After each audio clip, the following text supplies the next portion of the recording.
bienvenue dans ce nouveau podcast. Je m'appelle Marion et ma mission est de vous guider au mieux en vous donnant des conseils sur mes expériences, mon savoir et de vous proposer des solutions sur une thématique de développement personnel ou de voyage afin d'évoluer en tant que personne et dans votre vie. Une semaine sur deux le mardi à 18h, je vous propose un nouvel épisode sur mes phases d'introspection, de ma perception du monde et de ce qui peut vous inspirer dans le but d'éveiller les consciences. Je vais vous parler aujourd'hui d'un sujet ô combien important, on n'en parle jamais, et c'est une glande très méconnue du grand public. Alors écoutez bien et soyez prêts, car après cette vidéo, vous pourrez en prendre soin.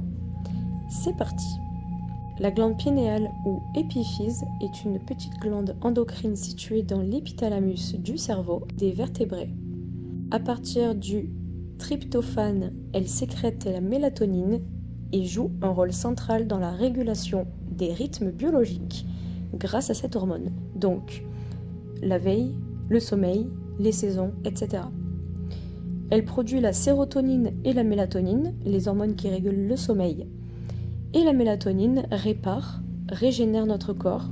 La sérotonine, également appelée l'hormone du bonheur, contribue à la sensation de bien-être.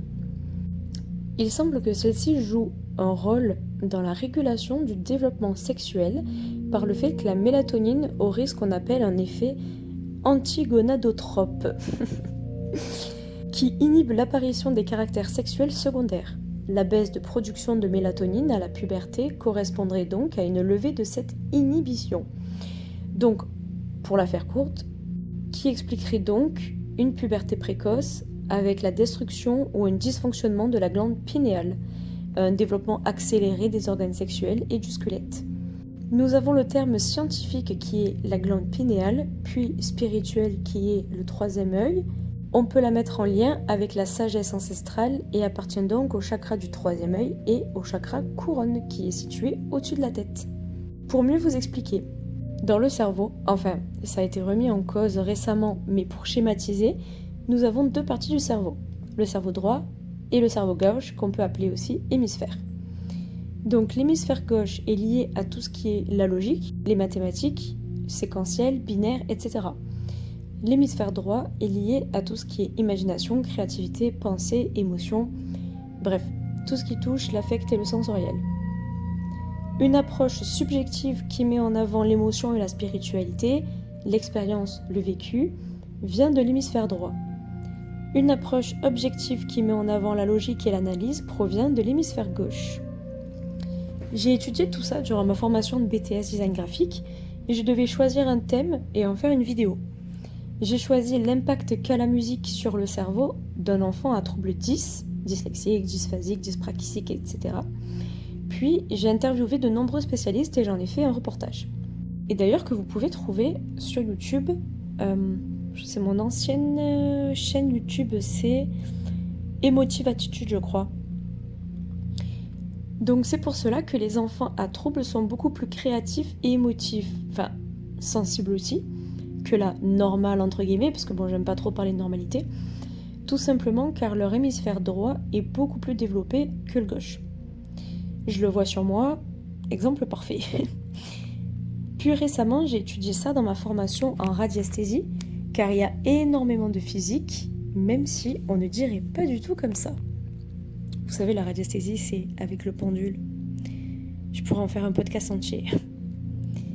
D'après les recherches de Rick Strassman sur la DMT, donc qui peut être une drogue, il semblerait que la glande pinéale soit capable d'en produire en infime quantité lorsque nous rêvons et en plus large quantité lors de notre mort. Et oui, moi aussi j'ai appris des trucs dans cette vidéo. Cette hypothèse pourrait expliquer l'origine des EMI, donc c'est des expériences de mort imminente. Et je vous suggère très fortement d'aller écouter des témoignages si ça vous intéresse et si vous ne savez pas ce que c'est. La concentration en DMT est considérée comme trop faible pour pouvoir produire un effet psychotrope et il y a des alternatives à la DMT pour les expliquer. Du coup, les expériences de mort imminente ne peuvent pas être produites par le cerveau, donc on ne connaît toujours pas l'origine et d'ailleurs on ne sait toujours pas d'où provient la conscience. Bref, c'est un autre sujet. Prendre soin de sa glande pinéale est essentiel pour maintenir un bon équilibre intérieur et un sommeil de qualité, en intégrant des habitudes saines comme l'exercice, l'alimentation équilibrée et une bonne gestion de la lumière et du stress. Maintenant que vous savez en grande partie à quoi sert cette glande particulière, je vais vous expliquer les risques liés à celle-ci. Malheureusement, sans vouloir rentrer dans du complotisme, la société ne met rien en œuvre pour en prendre soin. Et il faut savoir que plus la glande pinéale est calcifiée, moins elle sécrète de mélatonine, et du coup un dysfonctionnement. La glande pinéale est en fait reliée à la rétine. C'est la région de l'œil sensible à la lumière. Quand la rétine perçoit une baisse de luminosité, un message est envoyé à la glande pinéale pour que celle-ci produise de la mélatonine, dont le rôle est de préparer l'organisme au repos et au sommeil. Et donc, elle permet aussi la connexion aux fréquences de conscience. Mais bon, on va en parler un peu plus tard. Le fluor bloque la glande pinéale. Et le fluor est utilisé beaucoup dans les dentifrices et ajouté aussi dans les eaux du robinet, en bouteille, dans les jus de fruits, les sodas et certains aliments. Et on en retrouve de plus en plus, parce que de plus en plus l'alimentation est modifiée. Donc le fluor, qui est aussi donc la fluorure dans les dentifrices et l'eau potable, l'aluminium dans les vaccins, les déodorants, etc., le glyphosate dans les aliments, et aussi les ondes électromagnétiques, la Wi-Fi, la 4G, 5G. Donc tout ça vous bloque la glande pinéale. Et c'est pour ça que de plus en plus les gens essayent de faire attention à ce qu'ils mangent, à ce qu'ils mettent sur leur peau, toutes les matières premières qu'on peut utiliser dans la vie de tous les jours. Évidemment, et donc le plus important, le téléphone portable. La surexposition en ondes électromagnétiques n'est absolument pas bonne pour la glande pinéale, car il y a une différence sur le plan vibratoire. Il a été découvert que les RF-EMF peuvent induire des changements dans les cellules nerveuses du système nerveux central, y compris l'apoptose des cellules neuronales, des changements dans la fonction de la myéline nerveuse et des canaux ioniques. Bon, en bref, les ondes agissent comme une source de stress chez les créatures vivantes. Lorsqu'il est en veille active, notre cerveau émet surtout des ondes rapides, dites des ondes bêta, de 12 à 30 Hz, avec l'apparition d'ondes gamma vers 40 Hz, lors d'une activité intellectuelle et mentale intense. Donc, avec une surexposition d'ondes électromagnétiques, le cerveau est continuellement au-dessus de sa fréquence normale, ce qui provoque des hormones de stress, donc le cortisol, et un besoin constant de dopamine qu'on retrouve aussi dans l'algorithme des réseaux sociaux.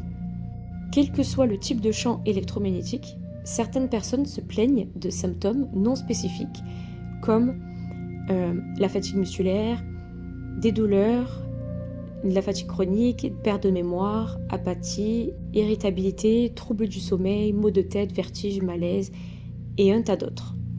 Et parmi les symptômes les plus fréquemment présentés, on peut mentionner des symptômes dermatologiques, donc sur la peau, des rougeurs, des picotements, des sensations de brûlure, des symptômes qu'on appelle végétatifs, donc fatigue, lassitude, difficulté de concentration, étourdissement, nausées, palpitations cardiaques et troubles digestifs. Et je ne sais pas si vous avez déjà remarqué, mais quand vous êtes au téléphone pendant beaucoup de temps, vous avez l'oreille et la joue très très chaudes. Et en fait, c'est tout simplement les ondes qu'émet le téléphone quand vous appelez. Et aussi, on peut retrouver, avec le gras, les microbes qui sont sur le téléphone, des boutons d'acné sur une partie de la joue. Ça peut être aussi lié. D'ailleurs, on vous parle de nouvelles générations de téléphones, 3G, 4G, 5G et bientôt la 6G, et c'est pas pour rien. La société est régie par les ondes électromagnétiques de la 5G et ça ne cesse d'évoluer. Et bientôt avec la 6G, notre cerveau se détruira à petit feu, sauf si on maximise les solutions pour en prendre soin. Donc, mes conseils qui suivent.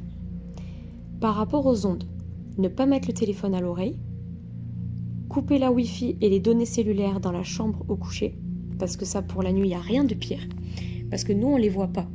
Toutes les ondes UV, La Wi-Fi, toutes ces ondes-là qu'on ne voit pas nous transpercent notre corps quotidiennement et c'est très mauvais pour la santé. En parallèle avec les ondes qui ne sont pas bonnes pour le cerveau et qui demandent continuellement de la dopamine, là, les fréquences des ondes qui nous transpercent sont beaucoup plus hautes que ce qu'on devrait avoir quotidiennement. Ne pas donner un téléphone à un enfant ou à un ado, évidemment, enfin pour moi ça paraît logique, mais pour énormément de personnes ça ne le paraît pas. D'ailleurs, vous pourrez regarder, vous tapez schéma ou dessin d'un enfant avec et sans médias. Bon là, il parle beaucoup de télévision, mais vous pouvez retrouver ça et c'est impressionnant, vous voyez la différence des dessins beaucoup plus développés chez les enfants qui n'ont pas eu le téléphone ni la télévision, contrairement à un enfant qui l'a eu toute son enfance et qui ne sait pas dessiner ou qui dessine vraiment anormalement ou qui est en sous-développement par rapport à un enfant de son âge. Évitez d'envoyer de courts messages parce que ça demande un maximum d'ondes. Envoyez un message long condensé mais en une seule fois. Ne pas mettre le téléphone dans la poche parce que oui, ce qu'on vous dit par rapport à l'activité sexuelle modifiée aux ondes, c'est totalement vrai. Coupez le téléphone et ensuite mettez-le dans une poche ou dans la sacoche. Mettre un téléphone à charger dans une autre pièce, parce que du coup, le téléphone chargé dans la même pièce que vous émet encore plus d'ondes, ce qui est encore plus nocif. Comme le fait de mettre des écouteurs, c'est la même chose. Et enfin, ouvrir la fenêtre, parce que avec une pièce remplie d'ondes qui stagne, ce n'est pas bon et c'est là où ça vous provoque beaucoup des maux de tête. Le téléphone en silence, les enfants pas sur le téléphone, parce que souvent ça donne du coup des enfants ou des gens qui sont perdus, qui marchent dans la rue comme ça, qui ne regardent même plus, qui ne profitent plus de la vie tout simplement. Et ça enlève aussi une certaine sociabilité qu'on avait dans les soirées, dans les restaurants. Combien de couples je vois sur le téléphone qui ne se parlent pas, quoi. C'est trop triste, je trouve. De plus en plus, les ados s'abrutissent devant le téléphone, ce qui fait qu'ils n'utilisent plus leur intelligence. Maintenant, on utilise l'IA, dès qu'on veut savoir, on utilise Wikipédia, enfin, on ne se sert plus correctement de son cerveau. Je trouve ça dommage. Et moi, je suis là pour sensibiliser. Bon, ce n'est qu'une toute petite partie, parce que tout ça augmente la mort et le suicide chez les jeunes, et ça, c'est réel. Et les nouvelles générations vous tuent à petit feu. Ensuite, les solutions que je vous donnerai, hormis le fait de maintenir le téléphone loin de vous, le stimuler à la lumière, parce que 20 minutes de lumière naturelle chaque jour est très bon pour la santé, ça augmente la mélatonine et ça produit de la vitamine, ce qui augmente vos hormones de bonheur. Pour débloquer la glande pinéale, on peut utiliser aussi des fréquences sacrées.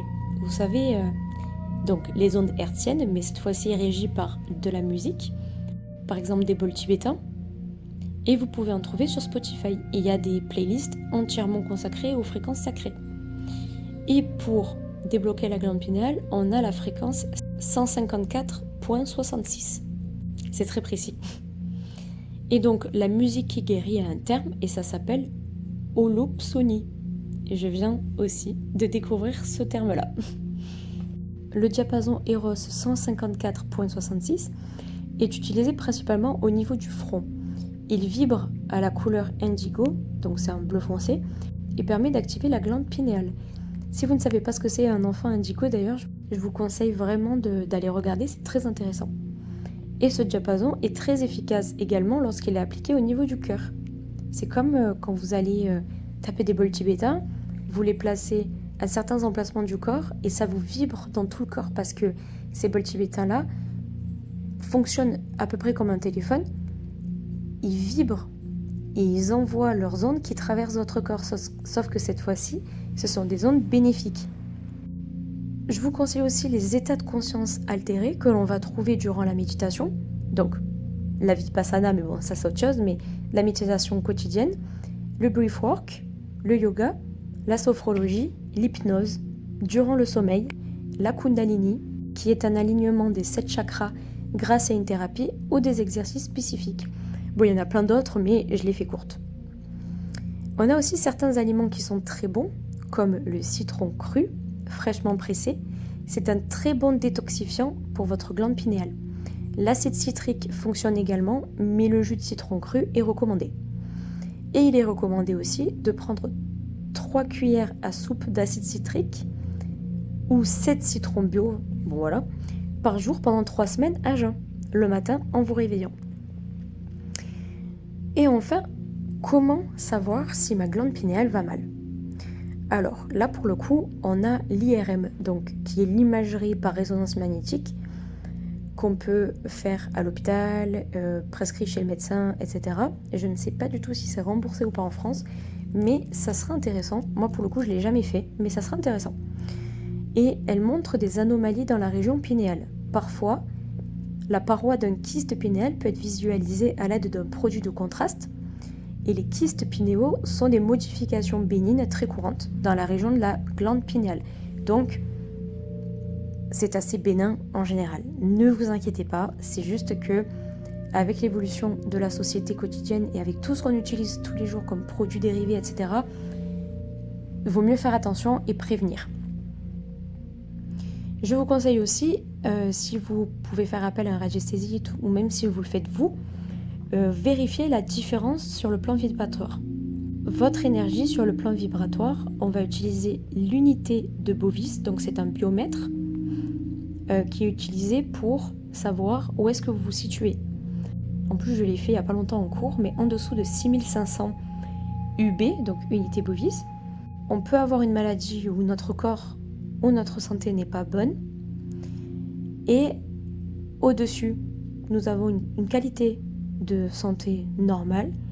Et au-dessus de 10 000, c'est très bon. Et là, vous êtes considéré comme un radiesthésiste ou quelqu'un qui peut avoir des facultés psychiques ou des facultés de magnétisme, etc. Donc voilà, j'espère que cette vidéo vous a plu. N'hésitez pas à me poser des questions si vous avez des questions ou à me dire ce que vous en pensez. Et surtout savoir si vous connaissez cette glande ou pas, ça m'intéresse. N'hésitez pas aussi à partager cette vidéo pour m'envoyer votre soutien. N'hésitez pas à partager cette vidéo pour m'envoyer plein de soutien. Bonne journée à vous et douce nuit.